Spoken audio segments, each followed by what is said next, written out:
Salam, xoş gördük sizlərə. Bugünkü mövzumuz dünya sinəsi mövzusunun ardı olacaq. İlk növbədə maşınqayırma sinəsindən başlayaq. Maşınqayırma sinəsi vacib sahədir, çünki digər bütün sahələri maşınlarla təmin edən sahə maşınqayırma sinəsidir. Maşınqayırma sinəsi işçilərinin sayına və istehsal etdiyi məhsulun dəyərinə görə bütün istehsal sahələri arasında, sənaye sahələri arasında birinci yerə tutur. Normal olaraq maşınqayırma 3 hissəyə bölə bilərik. Ağır maşınqayırma, ümumi maşınqayırma və dəqiq maşınqayırma.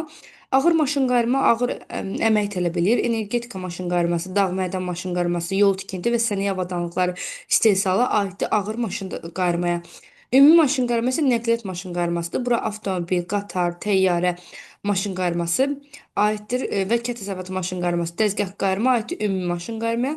Dəqiq maşınqayırma isə yüksək ixtisaslı kadrlar tələb eləyir. Elm tutumlu əsasən şəhərlərdə inkişaf edib. Elektrotexnikada cihaz qayırmadır, robot qayırmadır, elektron hesablayıcı avadanlıqlardır. Dəqiq maşın qayırmaya aiddir. Burada ümumi maşın qayırmada dəzgah qayırma var, dəzgahlar. Dəqiq maşın qayırmada isə cihaz qayırma var. Bunları bir-birlərindən fərqləndirək. Bundan başqa müasir maşın qayırma sahələri əsas olaraq 4 sexdən təşkil olunur. Bu hansı sexlərdir? Tökmə sexi, tökmə sexi, dəmirçi pres sexi, dəmirçi pres sexi, pres.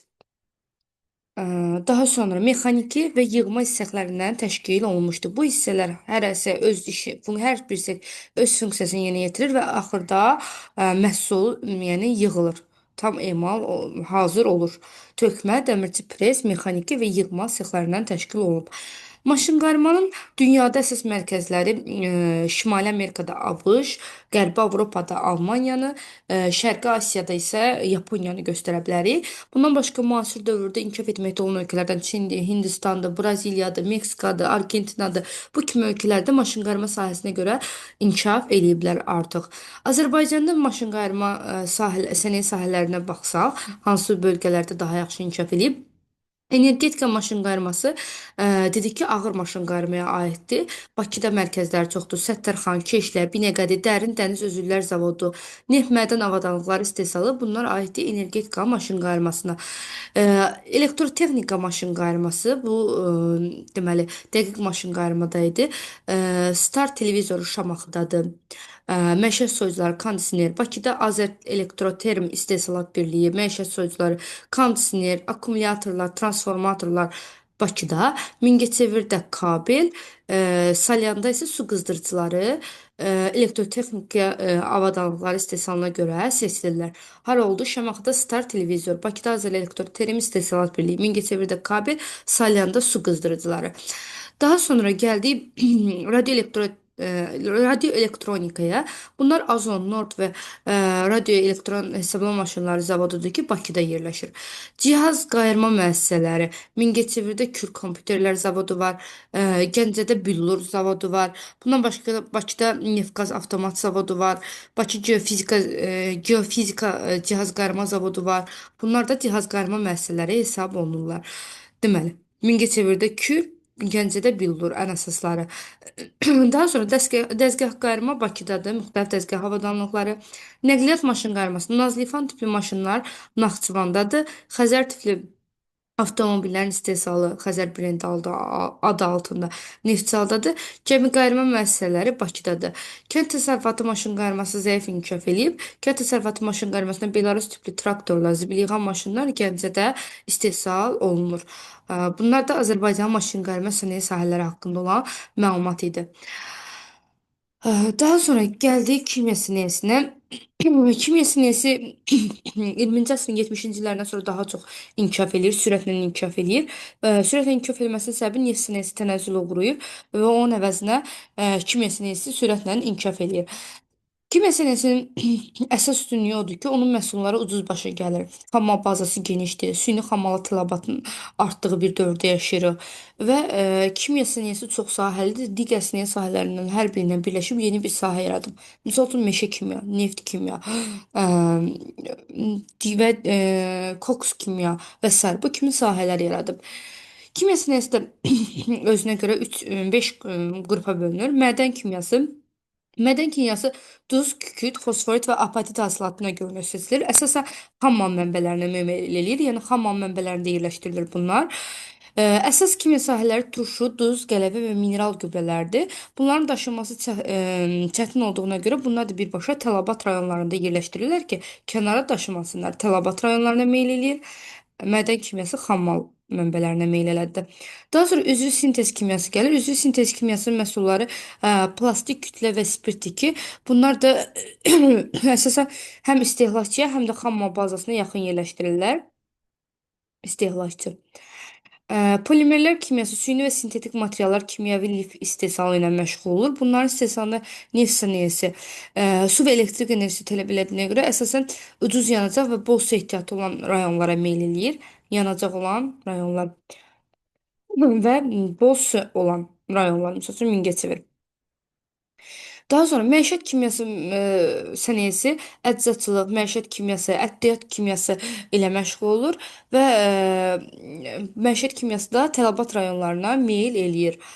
Bir də var bu polimer materiallar kimyası yanacaq dedik, bol su dedik və tələbat rayonları. Tələbat olmasa onu istehsal etməyin bir mənası yoxdur.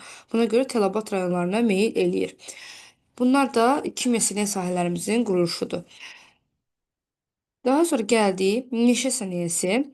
Ümumiyyətlə ölkənin 25%-dən çoxu meşə ilə örtülü olarsa, artıq onun meşələri sənaye əhəmiyyətli meşələr adlanır. Amma Azərbaycanın cəmi 11%, 11,8% meşə sahəsi ilə örtülüb. Yəni Azərbaycan meşələri sənaye əhəmiyyətli deyillər.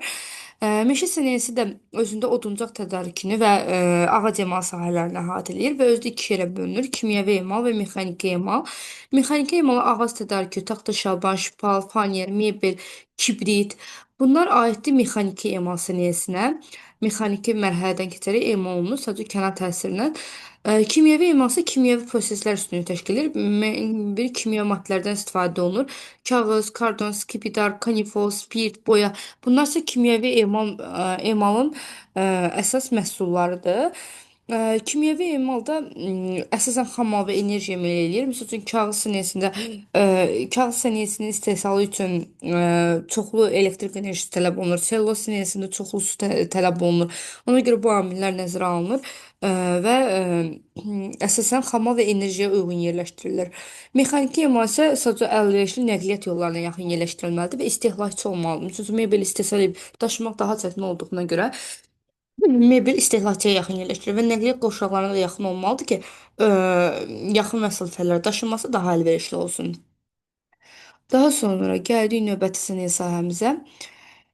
Növbəti sənaye sahəmiz yüngül sənayedir. Yüngül sənaye insanların əsasən toxuculuqdur, geyimdir, tikiş sənayesidir, dəri, xəz, ayaqqabı sənayesi kimi sahələri özündə birləşdirir. Toxuculuq sənayesində pambıq parça, ketan parça, yun parça, ipək parça, qeyri-toxuma məhsulları və xalçaçılıq sənayələrindən təşkil olunmuşdur. Pambıq parça istehsalı əsasən Mərkəzi Asiyada, Yaponiyada, Türkiyədə, Çində daha geniş yayılıb. Ketan parça mülayim iqlim qurşağında yerləşən ölkələrdə daha çox istifadə olunur, inkişaf eləyib. Yun parçası inkişaf etmiş ölkələrdə, elə yun parçada, ketan parçanın da təsərrüfatı əsasən inkişaf etmiş ölkələrdə meyl eləyir. İpək parça isə əsasən Cənub-Şərqi Asiya ölkələrində daha geniş yayılıb. Xalçaçılıq sənayesi Azərbaycanda Şamaxıdır, Qəbələdir. Ümumiyyətlə, yəni Şəki-Zaqatala zonası, bu zona daha yaxşı xalçaçılıqla sənayesi sahəsində inkişaf eləyib. Tikiş sənayesi tikiş məmulatlarının istehsalı və tikiş məhsullarının təmiri sənayesindən ibarətdir. Dəri xəz ayaqqabı sənayesi də əslində bunların hamısını Azərbaycanda inkişaf elətdirmək üçün şərait var. Sadəcə o tarixən inkişaf elətdirilməyib deyə hal-hazırda məsəl üçün ayaqqabını da kənardan gətiririk, paltarların kənardan baha qiymətinə ixal eləyirik ölkəyə. Dəri xırdavat sənayesi, xəz və xəz məhsulları sənayesi və ayaqqabı sənayesi sahələrinə ayrılır. Ə, Daha sonra gəldik növbəti sənaye sahəmiz qida sənayesidir. Qida sənayesi sahəsi Əsasən tez xarab olan və gec xarab olan olaraq qruplaşdırsaq, tez xarab olan məhsullar istehlak tələbat olan rayonlardadır, istehlakçıya yaxın yerləşdirilir, tələbat olan rayonlarda. Amma gec xarab olan məhsullar isə xammal rayonlarına meyl edir. Məsələn, çörək bişirmə tələbat rayonlarındadır. Demək olar ki, Azərbaycan bütün iqtisadi rayonlarında, inzibati rayonlarında çörək bişirmə müəssisələri fəaliyyət göstərir. Makarondur, şirniyyatdır, un üyütmədir. Bunlar tez xarab olan süd pendirdir, ət məhsullarıdır. Bunlar tez xarab olduğuna görə həm istehlakçıya, həm də tələbat rayonlarına yaxın yerləşdirilir. Amma konserv sənayesi gec xarab olan deyil, sırf xammala yaxın yerləşdirilir. Xammal olsun ki, nəyisə istehsal edə bilsinlər, oradan konservləşdirə bilsinlər. Bütün məhsulları sinəsi xammala meyl edir. Alkoqolsuz içkilər, şərabçılıq xammala meyl edən sənəyə sahəmizdir. Azərbaycanda şərabçılıq əsasən inkişaf eləyib. Bu Şamaxıdır, İsmayıllı, Dalı Şirvan iqtisadi rayonunda, Gəncə Qazax iqtisadi rayonunda, e, Gəncə Daşkəsən daha doğrusu, Naxçıvan iqtisadi rayonunda şərabçılıq daha yaxşı inkişaf eləmişdi. Bunlar da ən yaxşı şəkildə tələbat və yaxud da xammal rayonu olması qruplaşdırmaq üçün gec xarab olan və tez xarab olan olaraq qruplaşdıra bilərik. Bu da bizim dünya sənayesində digər sənaye sahələrimiz.